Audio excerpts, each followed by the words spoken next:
Good afternoon, Anglesey Aluminium.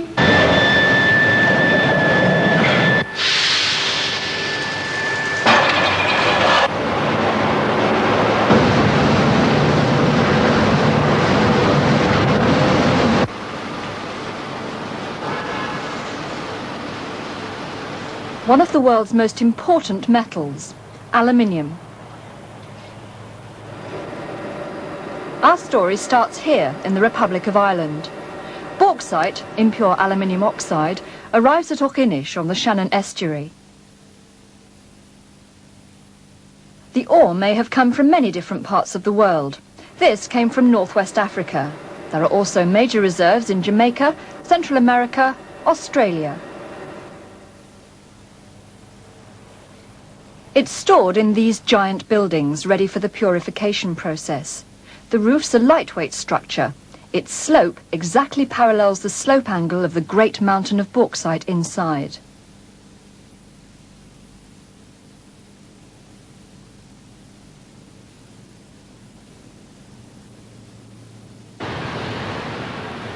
To purify the bauxite, it's first treated with hot sodium hydroxide solution in these giant pressure vessels.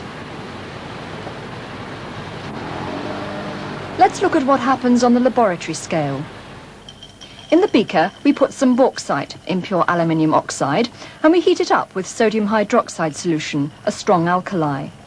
Now, aluminium oxide is amphoteric. It acts both as an acid and as a base. So it dissolves in the alkali to form a salt, sodium aluminate. But the impurities are not affected. Filter, and the sodium aluminate solution passes through the filter paper, leaving the impurities behind.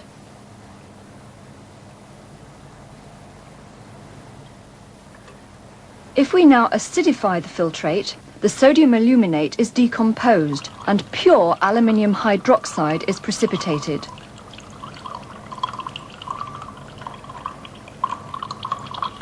This pure white aluminium hydroxide can be filtered off and heated to produce pure alumina, aluminium oxide. In the plant at Auchinish, the aluminium hydroxide is precipitated in a different way, in these huge tanks, but the principle is the same. The aluminium hydroxide is heated to produce pure alumina, and this is carried out to waiting ships. Now, in the lab, the impurities from the bauxite were left on the filter paper, mainly iron 3 oxide. Industrially, vast tonnages of this red mud are produced, and at Auchinish, this is spread in huge lagoons over a layer of tough plastic sheeting so that the environment around is not polluted in any way. In fact, there's a nature reserve right next to the lagoons where many water birds breed.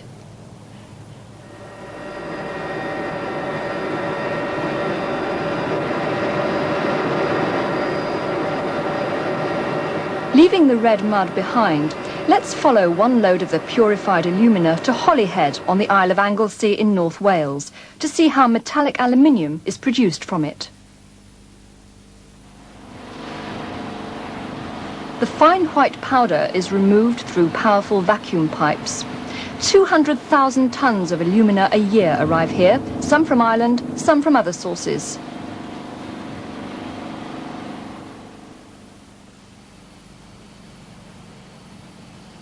It's carried by tunnel to the Anglesey Aluminium smelting plant. How can we produce aluminium from this oxide? The important thing to understand is that aluminium is a very reactive element. You can see this if you take fine aluminium powder and sprinkle it into a Bunsen burner flame.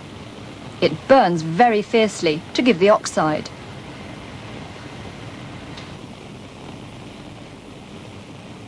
Bigger pieces of aluminium don't burn, which is why we can use, for example, saucepans made of the metal. The point is that the metal carries a hard, thin coating of its oxide which stops it burning. If this coating is removed, then you can watch the aluminium spontaneously changing into the oxide as it reacts with oxygen in the air.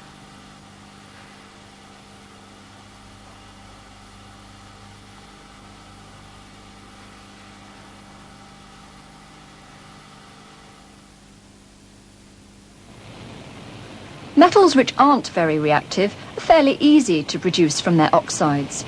For example, you only have to heat up mercury 2 oxide for it to split up into mercury and oxygen.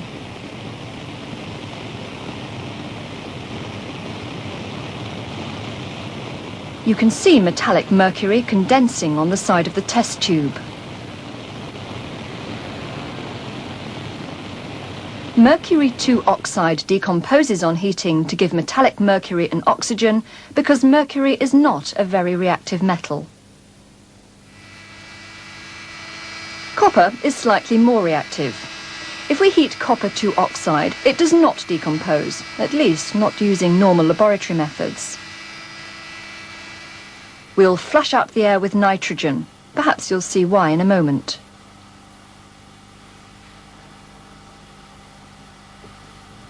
We'll now pass hydrogen over the heated copper oxide.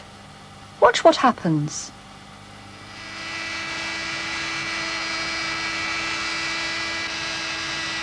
Very soon we can see metallic copper being produced.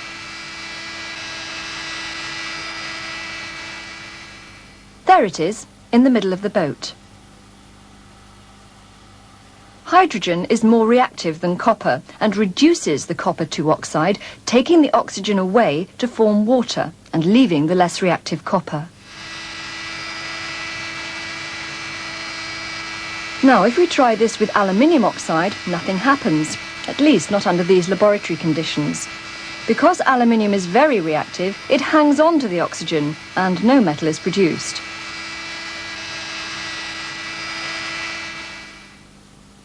The aluminium oxide, alumina, is completely unchanged. So how can we get aluminium from its oxide?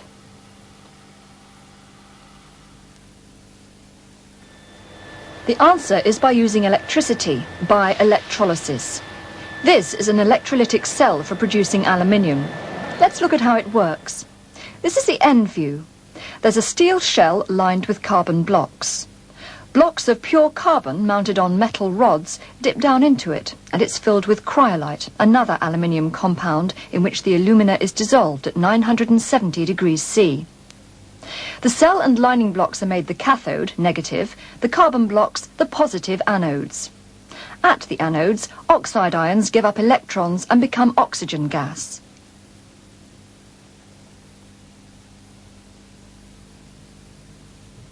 At the cathode, positive aluminium ions pick up electrons and are reduced to aluminium metal. So molten aluminium collects at the bottom of the cell, and when enough has accumulated, it can be run off. The process is a continuous one, and the cell is never allowed to cool down. Here are the massive electrical connections to the cathode and to the anodes.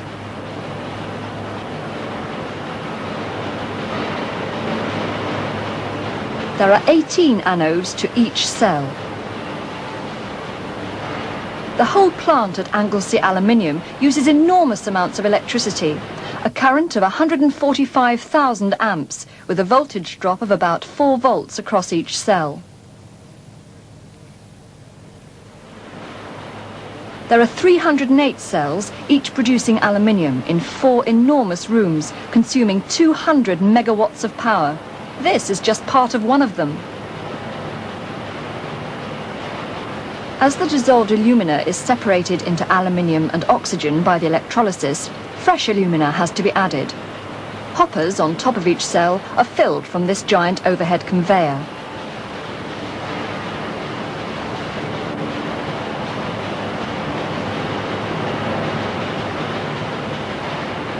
Each cell is controlled automatically.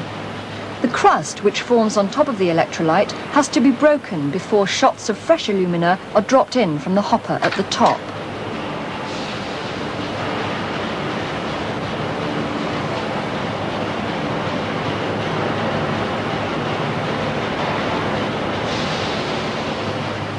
Under the top layer, the electrolyte activity takes place.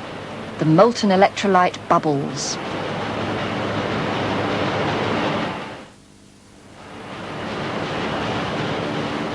The carbon gradually burns away in the oxygen liberated at the anodes, forming carbon dioxide. So each anode has to be replaced about every 3 weeks. Here are the remains of 2 burned-up anodes being removed from a cell. What's left of the anodes is broken off to be used again in making new ones.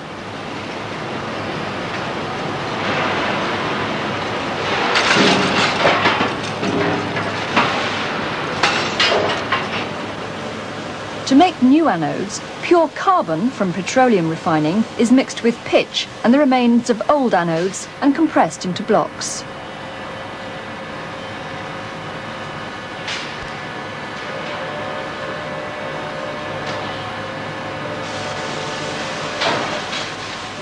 Each block is carefully checked for size.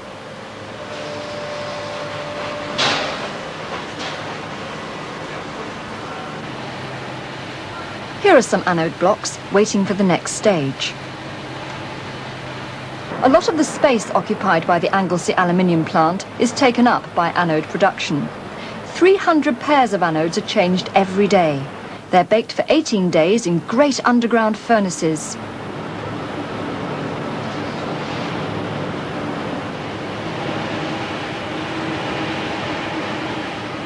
Then they're almost ready for use in the cells. But first, they're sprayed with aluminium. What do you think this might be for? Here are new anodes, awaiting their turns to be taken to the cell rooms.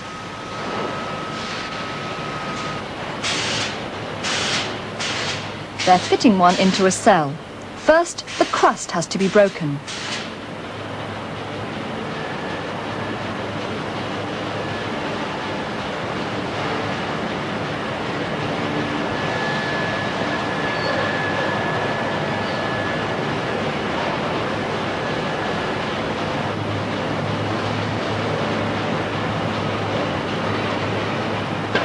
Down it goes into the hot electrolyte.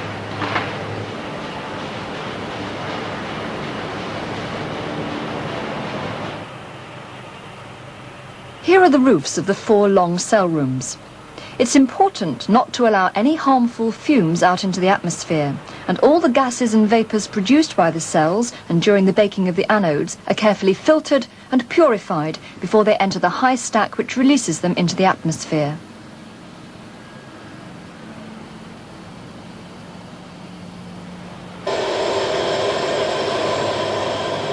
Approximately 1 ton of aluminium is produced in each cell per day.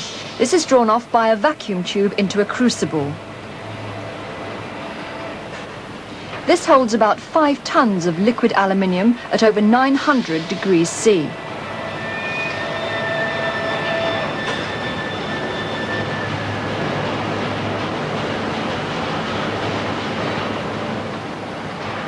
It's poured into holding furnaces where it's kept molten. Other elements can be added to produce aluminium alloys for various uses, such as iron, silicon, manganese, magnesium. The liquid is stirred using a special stirring block suspended from a crane. If you watch carefully, you can see where some of the aluminium burns.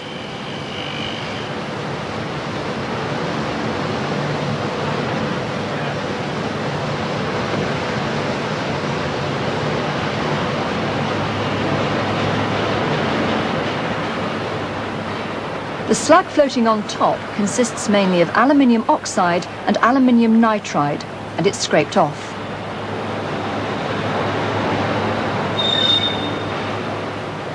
This is one of the gas jets keeping the metal hot.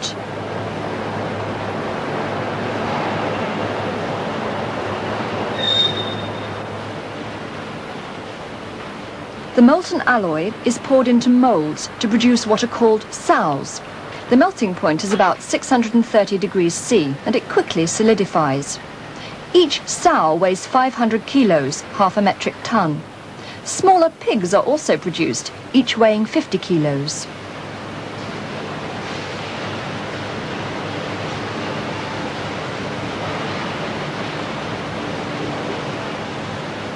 Sows and pigs are sold to customers who remelt them to make whatever articles they want to produce. And by a process called continuous casting, these are produced. This is a rolling ingot, weighing 10 metric tons. Many articles can be fabricated from it. The aluminium in its various forms is stored until lorries take it to customers throughout the country. This smelting plant produces 100,000 metric tons of aluminium every year.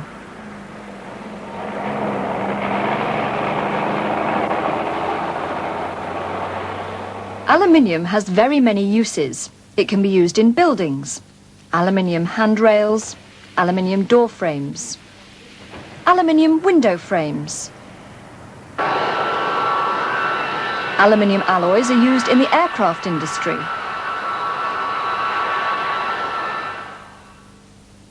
Something very different, cooking foil. And aluminium is a very good electrical conductor, and its density is low, so it's used, for example, in electricity cables. Here's a very different use of the metal. This is aluminium powder. This is iron 3 oxide. Neither of them is magnetic.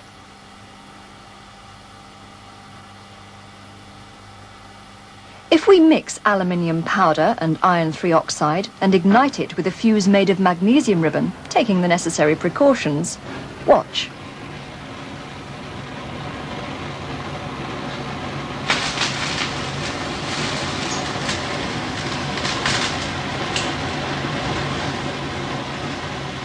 There's a very vigorous reaction, generating a lot of heat. Cool it down.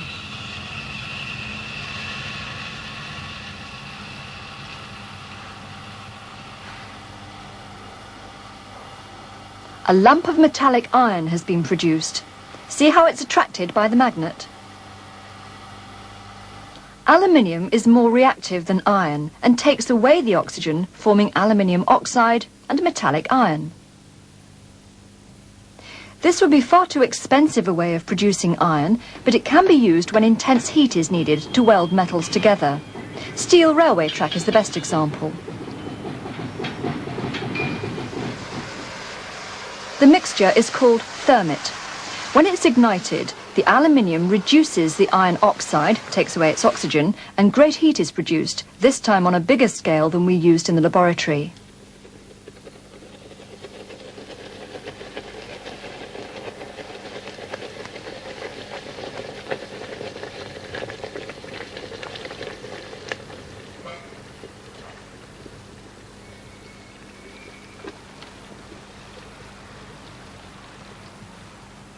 John.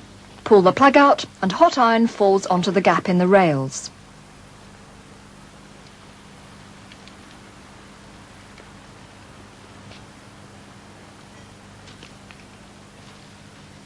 The rails have been welded together. This isn't the most important use of aluminium, but it reminds us what a very reactive metal it is. That's why it must be won from its ores using electrical energy, as you've seen in this film at Anglesey Aluminium.